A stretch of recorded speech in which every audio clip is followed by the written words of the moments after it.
नमस्कार मंडळी, चला भारताचं सौंदर्य आणि वैभव बघायला. आज हे भारताचं सौंदर्य आणि वैभव माझ्या मागे जे तुम्हाला दिसत आहे हे भारताचं सौंदर्य आणि वैभव आहे महादेव मंदिर अनवा. अनव नावाचं एक छोटंसं गाव आहे. हे गाव संभाजीनगर पासून अजिंठ्याला जाताना संभाजीनगर पासून साधारण 80 किलोमीटर वरती गोळेगाव नावाचं गाव लागतं. त्या गोळेगाव पासून साधारण 10 किलोमीटर वरती हे गाव आहे. मंदिर बघायला सुरुवात करण्यापूर्वीच तुम्हाला सांगू इच्छितो की ह्या मंदिरामध्ये बघण्यासारखं खूप काही आहे. एका चलचित्रामध्ये ते आपलं बघून होणार नाही, त्यामुळे ह्या मंदिराचे आम्ही 2 चलचित्र बनवणार आहोत. आता जे आपण बघत आहात हा मंदिराचा पहिला भाग आहे. या मंदिराचे दोन्ही चलचित्र तुम्ही अवश्य बघा, ही तुम्हाला विनंती आहे. हे मंदिरामध्ये प्रवेश केल्या केल्या दिसणारं समोरचं दृश्य आहे. आता आपण जे बघत आहोत हे मंदिराचं संपूर्ण प्रांगण आहे आणि अतिशय मोठं प्रांगण या मंदिराला आहे. मंदिराच्या प्रांगणामध्ये काही झाडं सुद्धा असलेली आम्हाला दिसत आहेत. झाडांना चौथरे बनवलेले आहेत. मंदिरामध्ये प्रवेश करण्यासाठी जो मार्ग आहे त्याच्या समोरच आपल्याला बाहेरच्या बाजूला 2 हे द्वारपाल बनवलेले दिसतात. आता ह्यांना बरेचसे लोक जय विजय असं म्हणतात, परंतु हे विष्णूचं मंदिर आहे, द्वारपाल आहेत एवढं मात्र नक्की आहे. अतिशय सुंदर नक्षीकाम त्या कालावधीमध्ये इथे करण्यात आलेलं असावं. आता हे 12व्या शतकातलं 11व्या किंवा 12व्या शतकातलं मंदिर आहे, त्यामुळं थोडंसं शिल्पकाम इथलं जे आहे ते जीर्ण झालेलं आहे, परंतु बरंचसं काही आपल्याला इथे आजही बघायला मिळतं. हे डाव्या बाजूचा द्वारपाल आपण बघितला. आता आपण उजव्या बाजूचा द्वारपाल खालपासून वरपर्यंत बघूया. खालच्या भागामध्ये पूर्वी नक्षी केलेली असावी, आता ती शिल्लक नाहीये. इथे मुघलांनी इथे सुद्धा येऊन भंजन केलेलं आहे. बऱ्याचशा मूर्ती भग्नावस्थेमध्ये आपल्याला बघायला मिळतात आणि या द्वारपालांच्या वरती सुद्धा असलेले सुंदर शिल्प तुम्ही बघू शकता. या 2 द्वारपालांच्या मधून वरती जाण्यासाठी आपल्याला या 8 पायऱ्या आहेत. या पायऱ्या चढून आपल्याला वरती मुख्य मंदिराच्या सभामंडपामध्ये जाता येतं. चला वर जाऊयात.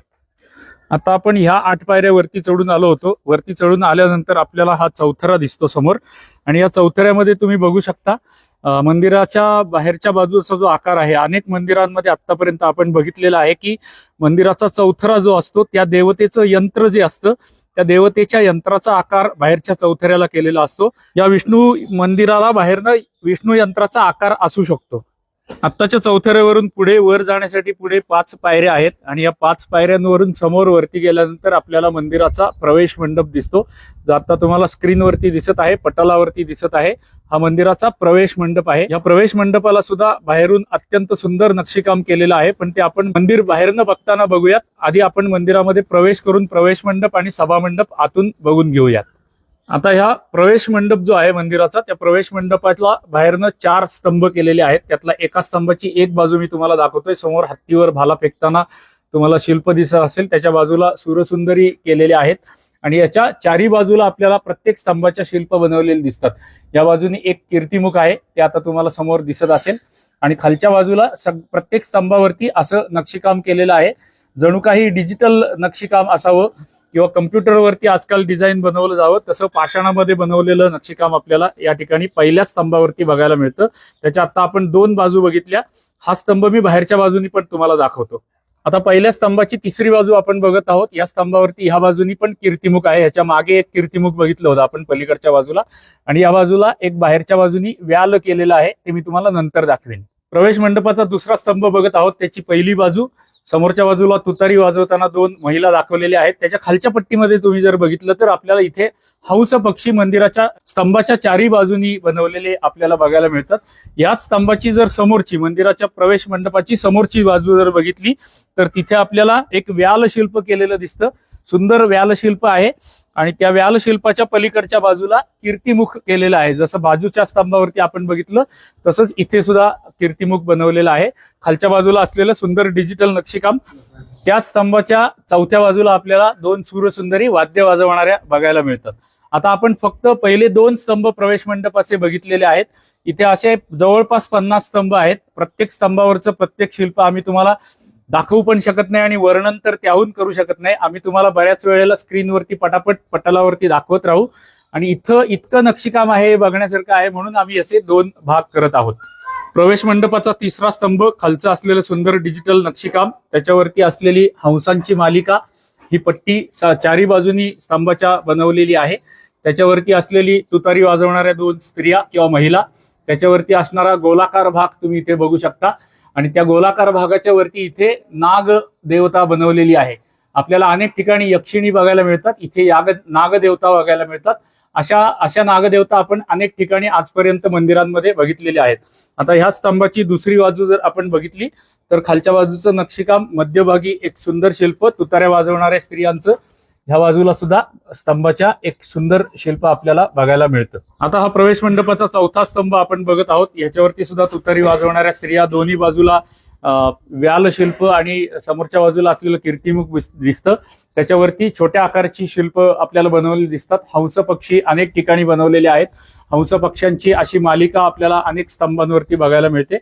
आता प्रवेश मंडपाचे जे 4 स्तंभ आहेत त्याच्या बाहेरचा स्तंभ आपण, हा समोर जो दिसतोय हा बाहेरचा स्तंभ आहे. हा संपूर्ण मंदिराच्या सगळ्यात बाहेरचा जो स्तंभ आहे त्यातला एक स्तंभ, आणि इथल्या प्रत्येक स्तंभावरती असं सुंदर नक्षीकाम केलेलं आहे. आता आपण प्रवेश मंडपाची वरची बाजू बघत आहोत. या बाजूला समोर तुम्हाला 3 देवतांची छोटी छोटी मंदिरं बनवलेली बघायला मिळतील. तसंच समोरच्या बाजूला एक शिल्प आहे. ह्या बाजूला जर बघितलं तर इथे आपल्याला उभा गणपती बघायला मिळतो मध्यभागी, ह्या डाव्या बाजूला. ह्या बाजूला समोरच्या बाजूला सुद्धा 3 देवतांची शिल्प आपल्याला वरच्या बाजूला बघायला मिळतात. सगळ्यात वरती जर आपण बघितलं मध्यभागी तर आपल्याला अनेक मंदिरांमध्ये जसं आपण प्रोजेक्शन मध्ये बघितलेलं छत होतं तसंच छत या ठिकाणी पूर्वीच्या कालावधीमध्ये होतं. आता जवळपास 70% त्यातलं पडलेलं आहे, पण जे काही शिल्लक आहे ते आपल्याला इथे बघायला मिळतं. तुम्ही जर आमचा जगदंबा मातेचा व्हिडिओ बघितला नसेल, जगदंबा माता मंदिराचा, तर तो व्हिडिओ बघा. त्याच्यामध्ये तुम्हाला असं सुंदर छत बघायला मिळेल. आता आपण सभामंडपाचं प्रवेशद्वार बघत आहोत. इथे तुम्ही बघू शकता निळ्या रंगाचे जे गर्डर लावलेले दिसतात किंवा चॅनल्स लावलेले दिसतात, हे इतिहास पुरातत्व खात्याने या मंदिराला आधार देण्यासाठी लावलेले अनेक गर्डर किंवा चॅनल्स आपल्याला या ठिकाणी बघायला मिळतात. हे आतल्या सभामंडपाचं प्रवेशद्वार आहे. या सभामंडपाच्या प्रवेशद्वाराला समोरच्या बाजूला आपल्याला 4 स्तंभ बघायला मिळतात. आतमध्ये एकूण सगळे मिळून मोजले तर 50 स्तंभ आहेत. आपण पटापट एक एक स्तंभ बघूया. काही स्तंभ जिथे विशेष दिसेल तिथे तुम्हाला आम्ही व्यवस्थित दाखवतो आणि इतर स्तंभ आपण फटाफट बघूयात. इथे तुम्ही सगळ्यात पहिलं डाव्या बाजूचा स्तंभ बघू शकता. खालच्या बाजूने असलेली शिल्प, समोरच्या बाजूला सुद्धा शिल्प आहेत आणि अशी 4ही बाजूनी म्हणजे 8ही दिशांना अशी छोटी छोटी शिल्प या स्तंभाला केलेली आहेत. मध्ये अनेक प्रकारच्या सूरसुंदरी आपल्याला बघायला मिळतात. हातात चौऱ्या घेतलेल्या, नृत्य करताना, विविध वाद्य वाजवताना सूरसुंदरी आपल्याला बघायला मिळतात. त्याच्या ह्या मधल्या ज्या आहेत या जवळपास 2-2.5 फुटाच्या सूरसुंदरी आहेत. त्याच्या वरच्या पट्ट्यामध्ये अनेक देवदेवतांची शिल्प आपल्याला बघायला मिळतात. महादेवाची, देवीची, विष्णूची सगळ्यात जास्त शिल्प या ठिकाणी आपल्याला बघायला मिळतात. आणि त्याच्या वरच्या स्तरामध्ये साधारण 3 इंच उंचीची युद्धाचे, कुस्तीचे प्रसंग मानवांचे बघायला आपल्याला या ठिकाणी मिळतात. आणि त्याच्या वरच्या पट्ट्यामध्ये जर आपण बघितलं तर विविध वाद्य वाजवताना, विविध प्रक्रिया करताना किंवा सामाजिक जीवनाची शिल्प आपल्याला या वरच्या पट्ट्यामध्ये बघायला मिळतात. त्याच्यावरती असलेला अष्टकोनी भाग आणि त्याच्यावरती सर्वात असणारी यक्षिणी आपल्याला बघायला मिळते. आता मी या यक्षिणींबद्दल तुम्हाला फारसं काही सांगत नाही, कारण आपल्या अनेक चलचित्रांमध्ये अशा यक्षिणी आणि त्यांची बरीचशी माहिती मी दिलेली आहे. आता आपण सभामंडपामध्ये प्रवेश करण्यापूर्वी सभामंडपाचे जे मधले 2 स्तंभ आहेत ते खालपासून वरपर्यंत बघूयात. हा उजव्या बाजूचा स्तंभ आहे. इथे कीर्तिमुख सगळ्यात खालच्या पट्ट्यामध्ये केलेली आहेत. त्याच्या वरच्या बाजूला सूरसुंदरी आहेत. चौऱ्या हातात घेतलेले किंवा विविध शस्त्र हातात घेतलेल्या सूरसुंदरी आपल्याला या ठिकाणी बघायला मिळतात. त्याच्या वरच्या छोट्या पट्ट्यामध्ये साधारण 6 इंच उंचीची ही शिल्प आहेत. ह्याच्यामध्ये सुद्धा विविध सूरसुंदरी आणि देवदेवता आपल्याला बघायला मिळतात. हा मधला छोटा पट्टा आणि त्याच्यावरती असलेली सूरसुंदरी म्हणजे प्रवेश मंडपाचे जे सभामंडपाचे जे 2 समोरचे खांब आहेत त्याच्यावरती सुद्धा एक यक्षिणी आपल्याला बघायला मिळते. सभामंडपाचा डाव्या बाजूचा आता स्तंभ आपण बघत आहोत. त्याच्यावरती सगळ्यात खालच्या स्तरावरती केलेली कीर्तिमुख आपल्याला बघायला मिळतात. त्याच्यावरती नृत्य करणाऱ्या सूरसुंदरी आपल्याला बघायला मिळतात. त्याच्यावरती सुद्धा नृत्य किंवा विविध कला सादर करतानाच्या सूरसुंदरी आहेत. त्याच्यावरती हंसपट्टी आहे. ही हंसपट्टी प्रत्येक स्तंभाला आहे. त्याच्यावरती असणारी यक्षिणी आणि वरचं गोलाकार सुंदर नक्षीकाम. आता आपण जे स्तंभ बाहेरच्या बाजूनी बघितले ते मी आता तुम्हाला आतल्या बाजूनी दाखवत आहे. जसं आपण समोरनं बघितलं होतं तसंच नक्षीकाम आपल्याला ह्या ठिकाणी सुद्धा आतल्या बाजूनी सुद्धा बघायला मिळतं. समान पॅटर्न सगळीकडे मेंटेन केलेला आहे. हा उजव्या बाजूचे 2 स्तंभ आपण खालपासून वरपर्यंत बघत आहोत.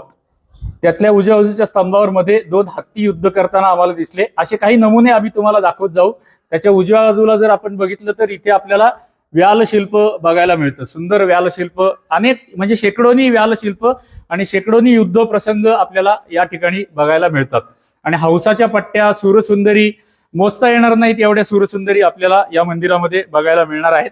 आम्ही तुम्हाला पटापट दाखवत राहतो. आता आपण बघत आहोत प्रवेश मंडपामधून पुढे आल्यानंतर सभा मंडपाचे डाव्या बाजूचे 2 स्तंभ, म्हणजे आतमध्ये आल्यानंतर डाव्या हाताने, बाहेरनं येताना उजव्या हाताचे स्तंभ. याच्यावरती सुद्धा समान पॅटर्न आहे. खाली साधारण 7-8 इंच उंचीच्या सूरसुंदरी आहेत. त्याच्यावरती जवळपास 1.5 फूट उंचीच्या सूरसुंदरी चांगल्या अवस्थेमध्ये, म्हणजे आपण अशी अनेक मंदिरं बघितलेली आहेत त्यामध्ये बरीच तोडफोड झालेली होती, पण इथे बऱ्यापैकी चांगल्या अवस्थेमध्ये असलेलं नक्षीकाम आपल्याला बघायला मिळतं. त्याच्यावरती असलेल्या साधारण 6-7 इंच उंचीच्या सूरसुंदरी किंवा विविध देवदेवता, वरती असलेले व्याल शिल्पांची मालिका किंवा सामाजिक जीवन, वरती पण सूरसुंदरी आपल्याला बघायला मिळतात. असा हा एक सभामंडपाचा एक स्तंभ आपण बघितला. आता आपण अन्य सभामंडपातले स्तंभ बघूयात. आता मी जे उभं राहिलेलं आहे, माझ्या मागे नंदी महाराज तुम्हाला दिसत असतील, पण मी सुरुवातीला सांगितल्याप्रमाणे हे मंदिर पूर्वीच्या कालावधीमध्ये, म्हणजे जेव्हा बांधलं गेलं त्यावेळेला हे विष्णू मंदिर होतं. नंतर त्याचं शिव मंदिरामध्ये रूपांतर करण्यात आलेलं आहे. अनेक शिव मंदिरांमध्ये आपण अशा प्रकारच्या रंगशिळा बघितलेल्या आहेत. इथे जवळपास 21 फूट व्यासाची रंगशिळा आपल्याला बघायला मिळते. परमेश्वरासमोर जी कला सादर केली जायची त्या कालावधीमध्ये, नृत्य कला असेल, गायन कला असेल, वादन कला असेल किंवा अन्य कोणत्याही प्रकारच्या कला परमेश्वरासमोर सादर करण्यासाठी या प्रकारच्या रंगशिळांचा उपयोग केला जायचा. आणि अशा रंगशिळा आपण अनेक मंदिरांमध्ये बघितलेल्या आहेत. त्या काही चौकोनी असतात, काही गोल असतात, परंतु अनेक मंदिरांमध्ये आपल्याला अशा प्रकारच्या रंगशिळा बघायला मिळतात. आता मी तुम्हाला सभामंडपाचा 360 डिग्री व्ह्यू दाखवत आहे, कारण प्रत्येक स्तंभ, इथे 50 स्तंभ आहेत आणि प्रत्येक स्तंभाला 4ही बाजूनी, काही ठिकाणी 8 बाजूनी नक्षीकाम केलेलं आहे. प्रत्येक स्तंभ जर दाखवायचं म्हटलं तर 4-5 दिवस लागतील आपल्याला हे सगळं मंदिर बारकाईने बघायला. एवढा वेळ तुमच्याकडे नाहीये, म्हणून आम्ही तुम्हाला फक्त फटाफट स्क्रीनवरती दाखवतो आहोत. हे आता 50 स्तंभ आपण आता बघितले. त्यातले काही विशेष नमुने आम्ही तुम्हाला नंतर दाखवतो. त्यामध्ये काही विशेष दिसलं तर किंवा काही नमुने त्यातले आम्ही तुम्हाला दाखवू. सभामंडपातला एक सॅम्पल नमुना तुम्हाला दाखवतो आहे. खालच्या बाजूला असलेल्या विविध सूरसुंदरी, मधल्या पट्ट्यामध्ये केलेल्या मोठ्या आकाराच्या जवळपास 2-3 फूट उंचीच्या सूरसुंदरी आता काही इथल्या भग्न अवस्थेमध्ये आहेत. मुघलांनी इथे येऊन आक्रमण करून भंजन केलेलं आहे. आणि त्याच्यावरती असलेल्या 6-7 इंच उंचीच्या देवदेवता आपल्याला बघायला मिळतात. इथे गौतम बुद्धासारखी शिल्प आपल्याला बघायला मिळतंय. इकडे विष्णूचं शिल्प आपल्याला बघायला मिळतं. मी तुम्हाला थोडंसं जवळनं दाखवतो. शंख, चक्र, पद्म हातामध्ये घेतलेला विष्णू, त्याच्यावरती असलेल्या सूरसुंदरी, वेगवेगळ्या पट्ट्यातल्या सूरसुंदरी आपल्याला अशा बघायला मिळतात. त्याच्यावरती असलेला हंस पक्षी असलेला पट्टा, त्याच्यावरती असलेले विविध नक्षीकाम, छोटंसं कीर्तिमुख इथे आपल्याला बघायला मिळतं. नमुना म्हणून आता आपण जिथे गौतम बुद्धाची प्रतिमा दिसली तो पट्टा मी तुम्हाला संपूर्ण गोल दाखवतो, म्हणजे तुम्हाला अन्य स्तंभांची याच्यावरून कल्पना येईल. आता तुम्ही इथे बघू शकता, गौतम बुद्ध ह्या बाजूला आहे, त्याच्या शेजारी एक देवीची मूर्ती आहे. त्याच्या शेजारी समोरच्या बाजूला जर आपण बघितलं तर गणपतीची एक मूर्ती आपल्याला बघायला मिळते. त्याच्या शेजारी बघितलं तर अजून एका देवीची मूर्ती आहे. त्याच्या पुढच्या भागात गेलं तर इकडे पण एका देवीची मूर्ती आहे. ह्या बाजूला सुद्धा एक विष्णूसारखा देव दिसतो आहे, कुठली तरी देवता आहे. आणि असे 8ही बाजूनी प्रत्येक स्तंभाच्या शिल्प केलेली आहेत. त्याच्या वरच्या पट्ट्यात मधली ही जी छोट्या आकाराची शिल्प आहेत ना, ही सुद्धा प्रत्येक स्तंभाला 8ही बाजूला बनवलेली आहेत. आता हा एक मधला पट्टा आणि त्याच्यावरती असलेले त्या कालचं सामाजिक जीवन सुद्धा आपल्याला बघायला मिळतं. इथे तुम्ही बघू शकता एक नंदी बैल आहे आणि 2 स्त्रिया दाखवलेल्या आहेत. असंच प्रकारचं सामाजिक जीवन त्या कालावधीमधलं सुद्धा आपल्याला या मंदिरामध्ये बघायला मिळतं. हार घेतलेलं हे शिल्प आणि मध्ये वाद्य वाजवताना एक शिल्प आहे. असे विविध प्रकारची शेकडो हजारोनी शिल्प आपल्याला या मंदिरामध्ये बघायला मिळतात. आता त्याच्या शेजारचा छोटा स्तंभ मी तुम्हाला दाखवतो आहे. खालचा भाग थोडासा तुटलेला आहे. मध्यभागी असलेलं डिझाईन सुंदर बघू शकता तुम्ही. त्याच्यावरती असलेली कीर्तिमुखांची पट्टी आहे, 8ही बाजूनी आहे मंदिराच्या, स्तंभाच्या. त्याच्यावरती असलेली नागदेवता आपण बघू शकतो. त्याच्या 2 बाजूला असलेल्या 2 सूरसुंदरी आणि त्याच्यावरती असलेल्या विविध प्रकारच्या सूरसुंदरी आपल्याला या ठिकाणी बघायला मिळतात. हा आहे. आणि हे प्रत्येक, माझ्या बोलण्यामध्ये कदाचित पुन्हा पुन्हा तेच शब्द येतील. प्रत्येक स्तंभाच्या 8ही बाजूला आपल्याला असं विशेष नक्षीकाम बघायला मिळतं. आम्ही ह्या मंदिराचे 2 चलचित्र बनवणार आहोत, पण 2 चलचित्रामध्ये सुद्धा संपूर्ण मंदिर तुम्हाला दाखवता येणार नाही. तुम्हाला विनंती आहे की जेव्हा तुम्ही अजंठा बघायला याल त्यावेळेला संभाजीनगरवरून अजिंठाला जाताना एक 2 तास काढून हे सुंदर प्राचीन मंदिर बघायला अवश्य या. आता आपण आत्ता जे 2 स्तंभ बघितले त्याच्या उजव्या बाजूचे 2 स्तंभ बघत आहोत आणि त्याची एक बाजू मी फक्त तुम्हाला खालपासून वरपर्यंत दाखवत आहे. अशा प्रकारच्या यक्षिणी तर आपल्याला सगळीकडे प्रत्येक स्तंभाच्या वरती बघायला मिळतात. त्या स्तंभाच्या मधल्या भागामध्ये असलेलं देवदेवतांची शिल्प सुद्धा आपल्याला सगळीकडे बघायला मिळतात. हे तुम्ही बघू शकता, चारही बाजूला या ठिकाणी देवदेवतांची शिल्प केलेली आहेत आणि त्याच्यावरती असलेलं प्रोजेक्टेड शिखर, आपल्याला शिखराचा आतला भाग, पूर्वी इथे कमळ बनवलेला असावं प्रोजेक्टेड, आता ते तुटलेलं आहे. आता आपण जो बघत आहोत हा प्रवेश सभामंडपाचा उजव्या बाजूचा भाग आहे, जिथे बाहेर बसण्यासाठी छोटेसे कट्टे केल्यासारखे आहेत. आता तुम्ही बघू शकता मी ज्या भागात आहे, मध्यभागी सभामंडप आहे. इथे रंगशिळा जी आपण बघितली किंवा नंदी बघितला ते इथे समोर आहे आणि त्याच्या बाहेरच्या भागामध्ये आपल्याला हा प्रवेश मंडपासारखा भाग बघायला मिळतो, जिथे बसायला कट्टा केलेला आहे. आणि प्रत्येक याला असे सुंदर स्तंभ बनवलेले आहेत. प्रत्येक अशा बाहेरच्या भागाला 4-4 स्तंभ बनवलेले आहेत आणि त्याच्यावरती उलट्या आकारात असलेल्या नागदेवता, बाहेरचे जे स्तंभ आहेत त्याच्यावरती अशा नागदेवता आपल्याला बघायला मिळतात आणि आतले जे सगळे स्तंभ आहेत त्याच्यावरती आपल्याला यक्षिणी बघायला मिळतात. आता इथे गणपतीचं शिल्प वरती लावलेलं आहे बघा. विशेष असं शिल्प आपल्याला दिसलं म्हणून मी तुम्हाला दाखवतोय. थोडंसं झूम करून दाखवतो. हे गणपतीचं शिल्प वरच्या भागामध्ये यक्षिणीच्या ठिकाणी आम्हाला बघायला मिळालं. आता आपण जो भाग बघितला त्या भागामधले 4 स्तंभ मी तुम्हाला दाखवतोय. 2 बाजूला 2 मोठे स्तंभ आहेत आणि मधल्या भागामध्ये 2 छोटे स्तंभ आहेत. आता ह्या मधले जे 2 छोटे स्तंभ आहेत त्याच्या डाव्या बाजूच्या स्तंभावरती आपल्याला आता गणपती दिसला होता. या ठिकाणी गणपती होता, या बाजूला मात्र यक्षिणी आहे आणि बाकीच्या सगळ्या स्तंभांवरती आपल्याला यक्षिणी बघायला मिळतात. मग अशी दाखवायचं राहून गेलं म्हणून तुम्हाला पुन्हा एकदा दाखवतो. वरच्या छतावरती जे प्रोजेक्टेड कमळ केलेलं आहे त्या कमळात मध्यभागी आपल्याला एक यक्षिणी बघायला मिळते. थोडंसं जवळ घेऊन तुम्हाला दाखवतो. आता तुम्हाला दिसत असेल इथे एक यक्षिणी आहे. आता ह्या सभामंडपाला सुद्धा आतमधल्या बाजूनी इतिहास पुरातत्व खात्याने आधार देण्यासाठी हे निळे स्तंभ लावलेले आहेत. वरच्या बाजूला पडलेल्या भेगा तुम्हाला दिसत असतील, त्याला आधार देण्यासाठी हे निळे स्तंभ सगळ्या बाजूंनी मंदिराला लावलेले आपल्याला बघायला मिळतात. हे असे स्तंभ आतल्या बाजूनी असलेले, मुख्य जी रंगशिळा मधली आहे या रंगशिळेवरती एकही स्तंभ नाही. जे काही 50 स्तंभ आहेत ते सगळे या बाहेरच्या समोरचा असलेला प्रवेश मंडप, त्याच्यानंतर ह्या 2 बाजूला असलेले असे समोर जो दिसतोय आता आपण जो भाग बघितला त्याच्या समोरचा हा भाग आहे आणि सगळे स्तंभ हे बाहेरच्या बाजूनी आहेत, रंगशिळेच्या बाहेर आहेत. आतमध्ये रंगशिळेवरती एकही स्तंभ नाहीये. आता आपण ज्या प्रत्येक स्तंभावरती असलेल्या यक्षिणी बघितल्या ही यक्षिणी आहे. त्याच्या वरच्या भागामध्ये असलेले सूरसुंदरी तुम्ही बघू शकता.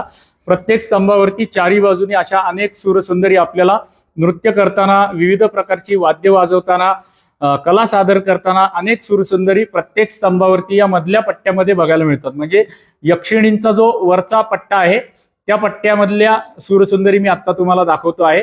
यक्षिणींच्या वरच्या भागामध्ये तुम्ही बघू शकता. त्यातलं जर काही सुंदर चांगलं बघायला मिळालं तर आम्ही तुम्हाला क्लोजअप घेऊन दाखवू. पण आता हा आपण मधला पट्टा बघितला. त्याच्या वरच्या पट्ट्यामध्ये जर आपण बघितलं तर सुंदर नक्षीकाम सगळ्या बाजूनी, 8ही बाजूनी नक्षीकाम केलेलं आहे आणि मध्ये मध्ये छोट्या छोट्या आकाराच्या देवदेवतांची शिल्प सुद्धा आपल्याला या मधल्या सूरसुंदरींच्या वरच्या पट्ट्यामध्ये बघायला मिळतात. इथे तुम्ही बघू शकता. आता मी तुम्हाला त्यातलं एक सॅम्पल झूम करून दाखवतो. इथे एक आपल्याला शिल्प बघायला मिळत असेल, थोडंसं भग्नावस्थेमध्ये आहे पण अनेक शिल्प आपल्याला या वरच्या पट्ट्यामध्ये बघायला मिळतात, जी देवदेवतांची शिल्प आहेत. त्याच्यावरती असलेलं छोट्या आकाराचं नक्षीकाम तुम्ही इथलं बघू शकता. सगळ्या बाजूनी बनवलेलं आपल्याला असंच दिसतं आणि हे समान आहे, जसं एका बाजूला आहे तसंच 8ही बाजूला आपल्याला या पट्ट्यामध्ये बघायला मिळतं. आता त्याच्या वरचा पट्टा आपण बघूयात. आता हा जो एक गोल गोल गोल असलेले 4 भाग तुम्हाला दिसत आहेत असेच सगळ्या बाजूंनी बनवलेले आहेत. त्याच्या वरच्या पट्ट्यांमध्ये जो आता आपण देवदेवतांचा पट्टा बघितला त्याच्या वरच्या पट्ट्यामध्ये हे गोल गोल सगळ्या बाजूंनी बनवलेले आहेत, जणू काही कमळ असावीत आणि त्या कमळांच्या मध्ये कमळांचा देठ दाखवलेला आहे असा एक पट्टा आहे. त्याच्यावरती छोटे छोटे होत जाणारे शिखर चा आतला भाग आपल्याला बघायला मिळतो. तुम्ही इथे बघू शकता मध्यभागी अत्यंत सुंदर शिखर आपल्याला बघायला मिळतं, जे अनेक मंदिरांमध्ये आपण बघितलेलं आहे. मध्यभागी सगळ्यात जे प्रोजेक्टेड भाग आहे त्याच्यावरती आपल्याला एक यक्षिणी सुद्धा बघायला मिळते. ही मध्यभागी असलेली यक्षिणी आहे. तुम्ही आता कल्पना करा की हे छत जर आत्ताच्या कालावधीमध्ये असं दगडी छत बांधायचं झालं आणि वरती इतकं सुंदर नक्षीकाम आणि देवदेवता आणि सूरसुंदरी सगळं कोरायचं झालं तर आत्ताच्या कालावधीमध्ये किती लाख किंवा किती करोड रुपये खर्च येईल आणि हे भारताचं सौंदर्य आहे, हे भारताचं वैभव आहे, जे आपल्या पूर्वजांनी आपल्यासाठी तयार करून ठेवलेलं आहे. आणि हे आपण बघितलं पाहिजे आणि आपले मित्रमंडळी, नातेवाईक, कुटुंब, परिवार, सहकर्मी या सगळ्या लोकांना अशी मंदिरं बघण्याचा आपण छंद लावला पाहिजे. त्यांनाही अशी मंदिरं बघायला आपण उद्युक्त केलं पाहिजे. आणि याचा सहज सरळ सोपा मार्ग असतो आमच्या व्हिडिओच्या लिंक किंवा आमच्या चलचित्रांच्या लिंक अधिकाधिक लोकांना शेअर करत राहणे. आता आम्हाला असं होतंय की तुम्हाला काय काय दाखवू आणि काय काय नाही दाखवू. इथे अनेक शिल्प, आम्हाला काही शिल्प चांगल्या अवस्थेमध्ये बघायला मिळतात. त्यातला एक नमुना गणपतीच्या शिल्पाचा तुम्हाला आम्ही दाखवत आहोत. मध्यभागी गणपती आपल्याला दिसत असेल आणि दोन बाजूला रिद्धी आणि सिद्धी असलेलं सुंदर, साधारण 6 इंच आकाराचं गणपतीचं सुंदर शिल्प आम्हाला एका स्तंभावरती बघायला मिळालं, म्हणून आम्ही तुम्हाला दाखवलं. त्या गणपतीच्या थोडंसं वरती जर बघितलं तर एक सुंदर हंस पक्षी आपल्याला बघायला मिळतो. असे हंस पक्षी इथं शेकडोनी प्रत्येक स्तंभावरती किंवा विविध स्तंभांवरती आपल्याला बघायला मिळतात. आता तुम्ही अजून एक नमुना तुम्हाला दाखवतोय. त्या कालावधीमधलं सामाजिक जीवन मी तुम्हाला सांगत असतो नेहमी की मंदिरांमध्ये आपल्याला त्या कालावधीमधलं सामाजिक जीवन बघायला मिळतं. इथे तुम्ही बघू शकता एक मध्ये उखळ ठेवलेला आहे आणि त्या उखळावरती 3 जण मिळून मसाले कुटण्याचं किंवा तिखट कुटण्याचं काम करतायत. हे त्या कालावधीमधलं सामाजिक जीवन सुद्धा आपल्याला अनेक मंदिरांमध्ये बघायला मिळतं. सभा मंडपाच्या बाहेरचा जो भाग आहे त्याच्यावरच्या एका स्तंभामधला अजून एक नमुना तुम्ही बघा. इथे हत्ती दाखवलेला आहे. हत्तीच्या पायाखाली एका व्यक्तीला चिरडलं जात आहे. त्याच्या दोन्ही बाजूला 2 सूरसुंदरी आहेत. या बाजूची नमस्कार करतानाची मुद्रा आहे आणि ह्या बाजूची सूरसुंदरी जी आहे ती पखवाज वाजवताना किंवा मृदंग वाजवताना आपल्याला बघायला मिळते. आणि खालच्या पट्ट्यामध्ये असलेले हंस आपण बघू शकता. असे हंस सगळीकडे आहेत. आता मी तुम्हाला अजून एक स्तंभ दाखवतो आहे. याच्यावरच्या शिल्पांचं वर्णन नाही करत मी, पण तुम्ही बघून घ्या. अशा प्रकारची शिल्प आपल्याला विविध स्तंभांवरती बघायला मिळतात. आता मी तुम्हाला 1-2 सूरसुंदरी दाखवतो. तिच्या गळ्यातले अलंकार दाखवण्यासाठी मी तुम्हाला दाखवत आहे. तिच्या कानातलं तुम्ही बघू शकता, कानामध्ये मोठं कानातलं घातलेलं आहे. गळ्यामधले असलेले हार बघू शकता. गव्हाच्या दाण्याच्या एवढे बारीक आकाराचे दागिने तिने गळ्यात घातलेले आहेत. या बाजूला बाजूबंद तिचा व्यवस्थित कोरलेला आपल्याला दिसतो. हात तिचा तोडलेला आहे मुघलांनी. खाली पायापाशी असलेले हार आपल्याला इथे क्लिअर कट दिसतात. खालचा पाय तुटलेला आहे. त्याच्या बाजूला जी सूरसुंदरी आहे तिच्या गळ्यामधले सुद्धा अलंकार आपल्याला व्यवस्थित बघायला मिळतात. हा गळ्यामधला हार तुम्ही बघू शकता. हातामध्ये असलेला बाजूबंद, इथे तिच्या सुंदर नक्षीकाम आपल्याला बघायला मिळतं. म्हणजे असं मी तुम्हाला एक जस्ट सॅम्पल दाखवलं. असे प्रत्येक सूरसुंदरीवरती आपल्याला नक्षीकाम आणि अलंकार विविध प्रकारचे आपल्याला बघायला मिळतात. आता लक्षात घ्या की आपण अजून सभामंडपच बघत आहोत. आपण अजून अंतराळात सुद्धा गेलेलो नाही आहोत. अंतराळात जाऊन आतमध्ये जायचं. तत्पूर्वी इथे काही जी विशेष शिल्प आम्हाला बघायला मिळतात ती आम्ही तुम्हाला दाखवतो आहोत. ही यक्षिणी आणि यक्षिणीच्या वरती विशेष शिल्प म्हणून दिसलं म्हणून तुम्हाला दाखवतोय. हे यक्षिणीच्या वरच्या बाजूला असलेली सूरसुंदरी, हातामध्ये वीणा घेऊन वीणा वाजवताना असलेली सूरसुंदरी आम्हाला बघायला मिळाली. आणि अशाच वाद्य वाजवणाऱ्या, विविध प्रकारच्या वाद्य वाजवणाऱ्या सूरसुंदरी ह्या पट्ट्यामध्ये, म्हणजे यक्षिणीच्या वरच्या पट्ट्यामध्ये प्रत्येक स्तंभावरती आपल्याला बघायला मिळतात. आता जे तुम्हाला पटलावरती शिल्प दिसतंय, बासरी वाजवणारी सूरसुंदरी आपल्याला बघायला मिळते. त्या सूरसुंदरीला सुद्धा सुंदर अलंकार केलेले आहेत. ही आडवी बासरी धरून वाजवते आहे आणि ह्या बाजूला उभी बासरी धरून वाजवणारं शिल्प आपल्याला बघायला मिळतं. आता आपण बघितलेली रंगशिळा, समोर असलेले नंदी महाराज जे नंतर लावण्यात आलेले आहेत. नंदी महाराजांच्या समोर असलेलं अंतराळ आपल्याला दिसतंय, जिथे आता महेश उभा राहिलेला आहे. हे अंतराळाच्या प्रवेशाचे 4 स्तंभ आहेत. महेशच्या मागच्या बाजूला बरोबर अंतराळ आहे आणि अंतराळाच्या आतमध्ये असलेलं गर्भगृह आपल्याला बघायला जायचं आहे. आता आपण जे 4 स्तंभ बघितले त्याच्या आतील बाजू आपण थोड्याशा बघूयात. इथे पण काही बघण्यासारखं आहे. खालच्या बाजूला असलेलं कीर्तिमुख, त्याच्यावरती असणारी सूरसुंदरी, त्याच्यावरती नृत्य करणारी सूरसुंदरी आहे, त्याच्यावरती असणारी हंसाची पट्टी आहे, ही सगळ्या बाजूनी आहे. आणि याच्यावरती एक देवीचा सुंदर मुखवटा आपल्याला केलेला दिसतो. हा देवीचा मुखवटा अत्यंत बघण्यासारखा आहे, दर्शन घेण्यासारखा आहे. त्याच्या बाजूला असलेल्या विविध सूरसुंदरी. शेजारच्या स्तंभावरती जर आपण बघितलं तर वरती हंस पक्षी, इथे 2 हातामध्ये हार घेऊन असलेल्या उभ्या असलेल्या सूरसुंदरी आपल्याला बघायला मिळतात. ह्या अंतराळाच्या बाजूचा भाग मी तुम्हाला दाखवतो आहे. इथे सुद्धा हार हातात घेऊन असलेल्या सूरसुंदरी आहेत. त्याच्या खालच्या पट्ट्यामधल्या असलेल्या सूरसुंदरी, विविध मुद्रांमधल्या सूरसुंदरी, त्याच्या खाली असलेल्या विविध वाद्य वाजवताना असलेल्या सूरसुंदरी, खालच्या साधारण नमस्कार करतानाची सूरसुंदरी आहे आणि विविध वाद्य वाजवणाऱ्या सूरसुंदरी, आणि खालच्या पट्ट्यामध्ये जवळपास 2-3 फूट उंचीच्या सूरसुंदरी आहेत. आता मी तुम्हाला सभामंडपातून अंतराळात जाताना जे आपण स्तंभ बघतोय त्याचे उजव्या बाजूचे स्तंभ दाखवत आहे. हे दोन स्तंभ आहेत. समान पॅटर्न सगळीकडे समान आहे, पण शिल्पांमध्ये खूप प्रकारची विविधता आपल्याला बघायला मिळते. इथे तुम्ही बघू शकता शिल्पांमधली विविधता, जसे तिकडे हार घेऊन दोन सूरसुंदरी बघितल्या होत्या तशाच या ठिकाणी सुद्धा आपल्याला बघायला मिळतात. आणि हा शेजारचा छोटा स्तंभ ज्याच्यावरती हंसपट्टी आणि अनेक प्रकारच्या सूरसुंदरी, विविध मुद्रांमधल्या सूरसुंदरी आपल्याला बघायला मिळतात. आता आपण अंतराळात जाऊयात. आता मी तुम्हाला अंतराळ आणि सभामंडप या दोन्हीच्या मधला भाग दाखवतोय. या दोन्हीच्या मध्ये एक भाग आहे इथे, आणि त्याच्यामध्ये असलेलं सुंदर छत तुम्हाला दाखवतो आहे. प्रोजेक्टेड नक्षीकाम दगडामध्ये त्या कालावधीमध्ये साधारण 11व्या किंवा 12व्या शतकामध्ये केलेलं नक्षीकाम आपल्याला वरती बघायला मिळतं. आता अंतराळामध्ये प्रवेश करतानाच असलेले स्तंभ आपण बघितले. त्याच्या स्तंभांपासून उजव्या हाताला एक जागा आहे. त्या जागेमध्ये आपण जर गेलं तर आपल्याला उजव्या हाताला सुंदर गणपतीची मूर्ती त्या कालावधीमधली बघायला मिळते. आता अर्थात मुघलांनी हिचं भंजन केलेलं आहे, परंतु सुंदर गणपतीची मूर्ती उजव्या बाजूच्या देवकोष्टकामध्ये आहे. त्या देवकोष्टकाचे स्तंभ तुम्ही बघू शकता आणि स्तंभावरचं सुंदर नक्षीकाम. पॅरलली तुम्ही डाव्या बाजूच्या स्तंभावरचं पण नक्षीकाम बघू शकता. इथे सुद्धा प्रोजेक्टेड नक्षीकाम केलेलं आहे. याच्या मागे बोट घालून आपण बघू शकतो मागचा दगड कोरून काढलेला आहे. आता आपल्या पूर्वजांकडे असलेली कला तुम्ही बघू शकता, कलाविष्कार त्यांचा. आता महेशचा हात तुम्ही बघत आहात, त्यांनी हातामध्ये काडी धरलेली आहे आणि समोरचा दगडाचा भाग जसाचा तसा ठेवलेला आहे आणि आतमधला दगड कोरून काढलेला आहे आणि आतमध्ये काडी महेश हलवताना तुम्हाला आता दिसत असेल. विचार करा 11व्या-12व्या शतकात हे काम त्यांनी कसं केलं असेल. त्याच्या वरच्या भागात जर बघितलं तर हार घेतलेल्या दोन सूरसुंदरी आपल्याला बघायला मिळतात. डाव्या बाजूची तुटलेली आहे, पण उजव्या बाजूची हार घेतलेली गणपतीच्या वरती असलेली सूरसुंदरी. हा गणपतीच्या देवकोष्टकाचा असलेला उजव्या बाजूचा स्तंभ तुम्ही बघू शकता. त्याच्यावरती सुद्धा समोरच्या बाजूनी 2 द्वारपाल किंवा द्वारपालिका असाव्यात. इथे उजव्या बाजूला आहे, डाव्या बाजूची पूर्ण तुटलेली आहे.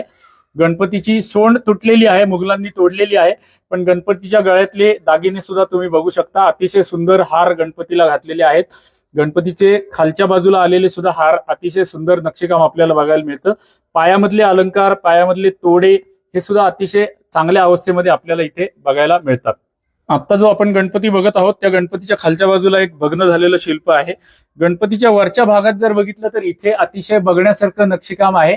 वरती विविध देवदेवतांची शिल्प कोरलेली आहेत आणि या गणपतीच्या देवकोष्टकाला सुद्धा सुंदर शिखर केलेलं आहे. त्याच्या वरच्या भागामध्ये जर बघितलं तर तिथे मध्ये वरच्या भागामध्ये पट्ट्यामध्ये सुद्धा विविध देवदेवतांची शिल्प आपल्याला चारही बाजूनी बनवलेली दिसतात आणि वरती असलेलं सुंदर छत. आता आपण अंतराळाच्या बाहेर उजव्या हाताला असलेलं गणपतीचं देवकोष्टक बघितलं. आता आपण डाव्या हाताचं देवकोष्टक बघत आहोत. डाव्या हाताच्या देवकोष्टकामध्ये सध्या तरी कुठली मूर्ती नाहीये, पण इथे भग्न अवस्थेतली सूरसुंदरी किंवा द्वारपालिका म्हणू शकतो अशी इथे बघायला मिळते. उजव्या बाजूची अर्थात तुटलेली आहे. त्याच्या वरच्या पट्ट्यामध्ये साधारण 2 इंच उंचीच्या सूरसुंदरी विविध मुद्रांमध्ये आपल्याला बघायला मिळतात. या दोन्ही बाजूच्या स्तंभांवरती केलेल्या आहेत. या बाजूच्या स्तंभावरती सुद्धा केलेल्या आहेत. वरच्या बाजूचं नक्षीकाम तुटलेलं आहे. वरती हार घेऊन असणाऱ्या सूरसुंदरी इथे जरा बऱ्यापैकी अवस्थेमध्ये आम्हाला बघायला मिळाल्या, ज्या आता आपण पटलावरती बघत आहात. त्याच्यावरती असलेलं जसं आपण गणेशाच्या वरती असलेलं सुंदर नक्षीकाम बघितलेलं होतं, तसंच सुंदर नक्षीकाम आपल्याला या बाजूच्या देवकोष्टकाच्या वरती सुद्धा बघायला मिळतं. वरती असलेल्या चारी बाजूला असलेल्या देवता आणि सगळ्यात मध्यभागी असलेलं सुंदर छत. आता तुम्ही बघू शकता सुंदर छत या देवकोष्टकाच्या वरच्या भागात केलेलं आहे. आता अंतराळामध्ये प्रवेश करताना दोन्ही बाजूला आपल्याला 2 सूरसुंदरी बघायला मिळतात. साधारण 3 फूट उंचीच्या या सूरसुंदरी आहेत. या सूरसुंदरीला सुंदर अलंकार तुम्ही बघू शकता. पायापासून मी तुम्हाला दाखवतोय. सुंदर अलंकार, गळ्यामधले अलंकार तुम्ही बघू शकता. हातामध्ये तिने हारासारखं काहीतरी घेतलेलं आहे. तिचा मुकुट आणि त्याच्यावरती असलेलं सुंदर नक्षीकाम. ही उजव्या हाताची सूरसुंदरी आता आपण बघितली. आता मी तुम्हाला डाव्या हाताची सूरसुंदरी दाखवतो. आता आपण डाव्या हाताची सूरसुंदरी बघत आहोत. भग्न अवस्थेमध्ये आहे, पण तिच्या अंगावरती असलेले अलंकार तुम्ही बघू शकता. ही डाव्या हाताची सूरसुंदरी आहे आणि खालपर्यंतचं असलेलं नक्षीकाम. आता आपण जी सूरसुंदरी बघितली त्याच्यावरती असलेली हंसपट्टी, ही हंसपट्टी आहे जी आपण बघत आहात आणि त्याच्यावरती असलेल्या सूरसुंदरी आणि त्याच्यावरती असलेला हंस. आतापर्यंत तुमच्या लक्षात आलं असेल की हा मंदिराच्या शिल्पांचा जो पॅटर्न आहे हा विष्णूच्या मंदिराचा पॅटर्न आहे, पण आता आपण ज्या गर्भगृहामध्ये जाणार आहोत तिथे मात्र शंकराचं दर्शन आपल्याला होतं. आता आपण जे गणपतीचं देवकोष्टक बघितलं तिथून पुढे अंतराळ चालू होतं. आता जे आपण बघत आहात हे मंदिराचं अंतराळ आहे आणि अंतराळामध्ये असलेलं समोरच्या बाजूला असलेलं मुख्य गर्भगृहाचं प्रवेशद्वार आपण बघत आहोत. या प्रवेशद्वारावरती डाव्या हाताला जर आपण बघितलं तर डाव्या हाताला 5 द्वारपाल किंवा द्वारपालिका आपल्याला बघायला मिळतात. भग्न अवस्थेत आहेत पण बऱ्यापैकी नक्षीकाम त्यांच्यावरती शिल्लक असलेलं आपल्याला या ठिकाणी बघायला मिळतं. या द्वारपाल आणि द्वारपालिकांचं वर्णन मी आतापर्यंत अनेक चलचित्रांमध्ये केलेलं आहे, त्यामुळे याच्यावरती आपण फारसा वेळ खर्च नको करायला. त्याच्या खालच्या बाजूला सुद्धा सुंदर नक्षीकाम आणि काही देवदेवतांची शिल्प आपल्याला इथे बघायला मिळतात. मध्यभागी प्रोजेक्टेड उंबऱ्यावरती केलेलं नक्षीकाम आपण आता बघत आहात. आणि आता आपण उजव्या बाजूला बघूयात. उजव्या बाजूला असलेलं खालचं शिल्प आहे जे भग्न अवस्थेमध्ये आहे. त्याच्यावरती असलेले 5 द्वारपाल, मधला आता तुटलेला आपल्याला दिसत आहे, पण 4 द्वारपाल किंवा द्वारपालिका चांगल्या अवस्थेत शिल्लक आहेत. त्याच्या वरच्या भागातलं नक्षीकाम आता बघण्यासारखं आहे, ते आपण जरा बघूयात. आपण मुख्य द्वारशाखा बघत आहोत. इथे जर बघितलं तर 5 द्वारपाल आहेत, त्यामुळे 5 द्वारशाखा आहेत. 1 2 3 4 5 द्वारशाखा इथे आपल्याला बघायला मिळतात. फुलांच्या त्यानंतर सूरसुंदरींच्या अशा विविध प्रकारच्या द्वारशाखा आपल्याला या ठिकाणी बघायला मिळतात. सगळ्यात आतल्या द्वारशाखेपासून आपण सुरुवात करूयात.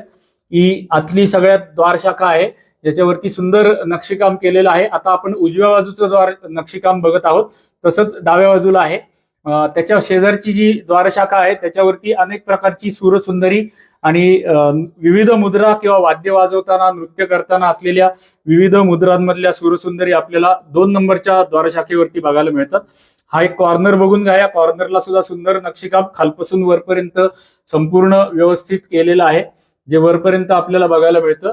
सगळ्यात मुख्य जी द्वारशाखा आहे त्या द्वारशाखेचा वरचा गोलाकार भाग आपण बघून घ्या. अतिशय शार्प गोलाकार या ठिकाणी केलेला आहे. त्याच्या खाली जर आपण बघत आलं तर मधल्या पट्ट्यामध्ये आपल्याला विविध सूरसुंदरी कोरलेल्या दिसतात. या स्तंभाच्या 4ही बाजूनी बनवलेल्या आहेत. अतिशय शार्प नक्षीकाम केलेलं आहे किंवा कोरीव काम केलेलं आहे. मधल्या पट्ट्यामध्ये असलेली फुलं तुम्ही बघू शकता. त्याच्या खाली बारक्या आकारामध्ये साधारण 1-1.5 इंच उंचीची कीर्तिमुख आपल्याला या ठिकाणी बघायला मिळतात. त्याच्या खाली असलेला अष्टकोनी भाग आणि त्याच्या खाली असलेलं विविध देवदेवतांची शिल्प, ही आहे मुख्य स्तंभावरची मालिका द्वारशाखा. मधला द्वारपाल मुख्य आता भग्न अवस्थेमध्ये आहे किंवा नाहीच जागेवरती. बाजूच्या 2 द्वारशाखा तुम्ही बघू शकता. सगळ्यात उजव्या बाजूची जी द्वारशाखा आहे त्याच्यावरती काही व्याल शिल्प आणि काही महिलांची शिल्प आपल्याला बघायला मिळतात. ही सगळ्यात उजव्या बाजूची द्वारशाखा आहे ज्याच्यात अनेक व्याल शिल्पांचं आपल्याला दर्शन घडतं. सगळ्यात वरच्या बाजूला झुमरांची मालिका, जशी आपण अनेक मंदिरांमध्ये बघितलेली आहे तशी झुमरांची मालिका. मध्यभागी इथे एक शिल्प आपल्याला दिसते. ललाटबिंब आहे. ललाटबिंबामध्ये गणपती आहे. त्याच्यावरती एक सुंदर नक्षीकाम केलेलं आहे. त्याच्या डाव्या बाजूला जर आपण बघितलं तर इथे सुद्धा वरच्या भागामध्ये एक शिल्प केलेलं आहे. ही गर्भगृहाच्या प्रवेशद्वाराची वरची बाजू आता आपण बघत आहोत आणि ही डाव्या बाजूच्या द्वारशाखा मी पुन्हा एकदा वरपासून खालपर्यंत दाखवतो. जशा उजव्या बाजूच्या आपण बघितल्या तशाच द्वारशाखा सेम टू सेम डाव्या बाजूला सुद्धा आपल्याला बघायला मिळतात. आता आपण गर्भगृहाच्या प्रवेशद्वाराच्या वरती जे शिल्प बघितलं त्याच्यामध्ये एक विशेषता दिसली म्हणून तुम्हाला आम्ही पुन्हा दाखवत आहोत. इथे आता महेशनी बोट घातलेलं दिसतंय तुम्हाला. समोरच्या बाजूने हे शिल्प जसंच्या तसं आहे आणि त्या शिल्पाचा मागचा भाग दगडाचा कोरून काढण्यात आलेला आहे. महेशचं बोट हालताना तुम्हाला आता दिसत असेल. इतकं सुंदर कोरीव काम, इतकं पूर्व कालावधीमध्ये 11व्या-12व्या शतकामध्ये आपल्या पूर्वजांनी कोणत्याही आधुनिक शस्त्रास्त्रांशिवाय करून ठेवलेलं आहे. आता आपण हे शिल्प बघितलं होतं. मध्यभागी असलेलं ललाटबिंब तर आहे, त्याच्यावरती असलेलं नक्षीकाम मगाशी आपण बघितलं. झुमरांची मालिका बघितली. जसं आजपर्यंत आपण अनेक मंदिरांमध्ये बघितलं तसं गर्भगृहाच्या प्रवेशद्वाराच्या वरच्या भागामध्ये असलेली 5 छोटी छोटी मंदिरं आणि त्याच्यामध्ये असलेल्या सूरसुंदरी विविध प्रकारच्या आपल्याला बघायला मिळतात. सगळ्यात वरती जर तुम्ही बघितलं तर इथे सुद्धा मंदिराच्या अंतराळाला सुद्धा सुंदर छत केलेलं आहे. प्रोजेक्टेड कमळं 3 इथे आपल्याला कोरलेली दिसतात. थोडंसं झूम करून दाखवतो तुम्हाला. आता तुम्ही बघू शकता ही 3 कमळं अंतराळाच्या छतावरती सुंदर प्रोजेक्टेड 3D टाईप केलेली आहेत. आता जी आपण वरती छतावरती असलेली कमळं बघितली त्याच्या मधल्या खालच्या पट्ट्यामध्ये आपल्याला व्याल पट्टी बघायला मिळते. संपूर्ण व्याल सगळ्या बाजूनी कोरलेले आपल्याला या ठिकाणी दिसतात आणि विविध सूरसुंदरी सुद्धा या पट्ट्यामध्ये आपल्याला कोरलेल्या दिसतात. आता आपण हे संपूर्ण अंतराळ बघितलेलं आहे. या गर्भगृहामध्ये जाण्याचा उंबरा जो आहे ना तो साधारण 2 फूट उंचीचा उंबरा आहे. या उंबऱ्याला ओलांडून आपल्याला आतमध्ये गर्भगृहामध्ये जाऊन गर्भगृहामधलं दर्शन घ्यायचं आहे. ओम त्र्यंबकं यजामहे सुगंधिं पुष्टिवर्धनम् उर्वारुकमिव वन्दनान् मृत्योर्मुक्षीयमामृतात् ओम तत्पुरुषाय विद्महे महादेवाय धीमहि तन्नो रुद्रः प्रचोदयात्। हर हर महादेव शंभो। मृत्युंजयाय रुद्राय नीलकंठाय शंभवे अमृतेशाय शर्वाय महादेवाय ते नमः। मंदिराच्या गर्भगृहामध्ये असलेलं वरच्या बाजूचं नक्षीकाम आम्ही तुम्हाला थोडंसं दाखवतो। या बाजूनी समोरच्या बाजूनी सुद्धा नक्षीकाम आहे। समोर एक आरसा लावलेला आहे। वरच्या बाजूला एकदम मध्यभागी जर आपण बघितलं तर मध्यभागी एक कमळ कोरलेलं आहे। दगडामध्ये कोरलेलं सुंदर कमळ आपल्याला गर्भगृहामध्ये वरच्या बाजूला बघायला मिळतं। आता जे आपल्याला गर्भगृहाचं वरच्या बाजूला असलेलं कमळ दिसत आहे त्याच्या बरोबर मध्यभागी सुद्धा एक यक्षिणी आहे जी आता आपल्याला पटलावर दिसत असेल। तर दर्शक हो, अन्व नावाच्या छोट्या गावामधलं पूर्वीच्या कालावधीमध्ये असलेलं विष्णू मंदिर पण आता शिव मंदिर झालेलं सुंदर मंदिर बघायला आपण सुरुवात केलेली आहे। या चलचित्राच्या आरंभाला आम्ही जसं तुम्हाला सांगितलं त्याप्रमाणे या पहिल्या भागाचा आपण इथे इतिश्री करत आहोत। मंदिर आपल्याला अजून बाहेरनं बघायचं बाकी आहे, ते आपण दुसऱ्या भागामध्ये बघूयात। तोपर्यंत आपल्याला नेहमीची विनंती जी करायची असते ती मी करून घेतो, म्हणजे तुम्हाला ही संपूर्ण चलचित्र संपल्यासारखं वाटेल। तर आपली नेहमीची विनंती की आम्ही दाखवत असलेली प्राचीन मंदिरं जर तुम्हाला आवडत असतील तर कृपया प्रत्येक चलचित्राला लाईक करत जा, एक छोटीशी कॉमेंट अवश्य करत जा। तुम्ही केलेल्या कॉमेंटचा आम्हाला अदृश्यपणे लाभ होतो आणि ही चलचित्र किंवा ही मंदिरं अधिकाधिक लोकांपर्यंत ऑटोमॅटिकली पोहोचण्यासाठी त्याचा उपयोग होतो। त्यामुळे एक कॉमेंट प्रत्येक चलचित्राला आवर्जून करत जा, ही विनंती आहे।